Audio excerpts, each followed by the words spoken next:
দেশব্যাপী খাল খননের বিশাল উদ্যোগ কর্মসূচির উদ্বোধন করতে যাচ্ছেন প্রধানমন্ত্রী তারেক রহমান।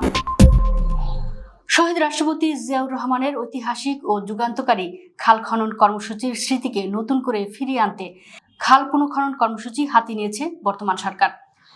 এই মেগা কর্মসূচির আনুষ্ঠানিক উদ্বোধন করতে সোমবার দিনাজপুর সফরে যাচ্ছেন প্রধানমন্ত্রী ও বাংলাদেশ জাতীয়তাবাদী দলের চেয়ারম্যান তারেক রহমান। নতুন সরকারের প্রধানমন্ত্রী হিসেবে দায়িত্ব গ্রহণের পর তৃণমূলের উন্নয়নমূলক কোনো কাজে এটি তার অন্যতম বড় সফর হতে যাচ্ছে। রবিবার সকালে নীলফামারীর সৈয়দপুর রাজনৈতিক জেলা বিএনপির সভাপতি আব্দুল গফুর সরকার গণমাধ্যমের কাছে প্রধানমন্ত্রীর এই সফরের বিষয়টি আনুষ্ঠানিকভাবে নিশ্চিত করেছেন। দলীয় ও প্রশাসনিক সূত্র মতে আগামীকাল সকাল ৯টায় প্রধানমন্ত্রী তারেক রহমান একটি বিশেষ ফ্লাইটে সৈয়দপুর বিমানবন্দরে অবতরণ করবেন। এরপর সেখান থেকে সর্বোচ্চ নিরাপত্তার চাদরে মোড়ানো তার বিশেষ বুলেট প্রুফ বাসে করে সৈয়দপুর শহর প্রদক্ষিণ করে তিনি সরাসরি দিনাজপুরের অভিমুখে রওনা হবেন। প্রধানমন্ত্রীর এই সড়ক যাত্রায় ঘিরে স্থানীয় প্রশাসন ও আইন শৃঙ্খলা রক্ষাকারী বাহিনী ইতিমধ্যে নিশ্ছিদ্র নিরাপত্তার ব্যবস্থা গ্রহণ করেছে।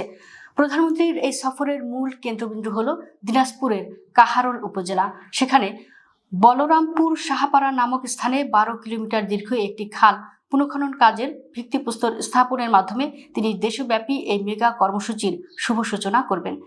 শুধু দিনাজপুরেই নয়, আধুনিক প্রযুক্তির ব্যবহার করে প্রধানমন্ত্রী একই সঙ্গে ভার্চুয়াল প্ল্যাটফর্মের মাধ্যমে দেশের আরও ৫৩টি জেলায় একযোগে এই খাল খনন কর্মসূচিরও আনুষ্ঠানিক উদ্বোধন করবেন। কৃষি প্রধান বাংলাদেশের সেচ ব্যবস্থার উন্নয়ন, জলাবদ্ধতা নিরসন এবং শুষ্ক মৌসুমে পানির তীব্র অভাব দূর করে গ্রামীণ অর্থনীতিকে চাকা করতে এই উদ্যোগকে সরকারের একটি মাস্টার প্ল্যান হিসেবে দেখা হচ্ছে।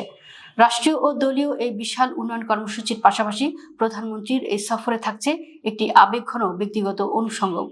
কাহারোলের উদ্বোধনী অনুষ্ঠান শেষে প্রধানমন্ত্রী তারেক রহমান সরাসরি ছুটে যাবেন দিনাজপুর শহরের ফরিদপুর গোরস্তানে। সেখানে চিরনিদ্রায় শায়িত আছেন তার মাতৃকুলের শ্রদ্ধাভাজন পূর্বপুরুষেরা। তিনি তার নানা মরহুম মোহাম্মদ ইস্কান্দর মজুমদার, নানি মরহুমা তৈয়বা মজুমদার এবং আপন খালা খুরশিদা জাহান হক সহ অন্যান্য নিকটাত্মীয়দের কবর জিয়ারত করবেন এবং তাদের রুহের মাগফিরাত কামনা করে বিশেষ মোনাজাতে অংশ নেবেন। জিয়া পরিবারের সঙ্গে দিনাজপুরের এই নিবিড় ও আত্মিক সম্পর্ক স্থানীয় মানুষের কাছেও বরাবরই এক গভীর আবেগের জায়গা। এদিকে প্রধানমন্ত্রী তারেক রহমানের এই দিনাজপুর সফরকে কেন্দ্র করে বৃহত্তর রংপুর ও দিনাজপুর অঞ্চলের সাধারণ মানুষ এবং বিএনপি নেতাকর্মীদের মধ্যে ব্যাপক উৎসাহ, উদ্দীপনা ও উৎসবের আমেজ বিরাজ করছে। পুরো শহর, বিমানবন্দর এলাকা ও যাতায়াতের সড়কগুলোকে বর্ণিল সাজে সাজানো হয়েছে। সৈয়দপুর জেলা বিএনপির সভাপতি আব্দুল গফুর সরকার জানান, প্রধানমন্ত্রীকে বরণ করে নিতে তৃণমূল থেকে শুরু করে জেলা পর্যায়ের সব নেতাকর্মী প্রস্তুত রয়েছেন।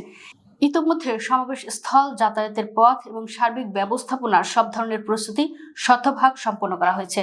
রাজনৈতিক বিশ্লেষকদের মতে সরকার গঠনের পরপরই গ্রামীণ কৃষিজীবী মানুষের জীবনমান উন্নয়নে প্রধানমন্ত্রীর এই দেশব্যাপী খাল খনন কর্মসূচি প্রমাণ করে যে নতুন সরকার গ্রামীণ অর্থনীতিকে কতটা গুরুত্ব দিচ্ছে।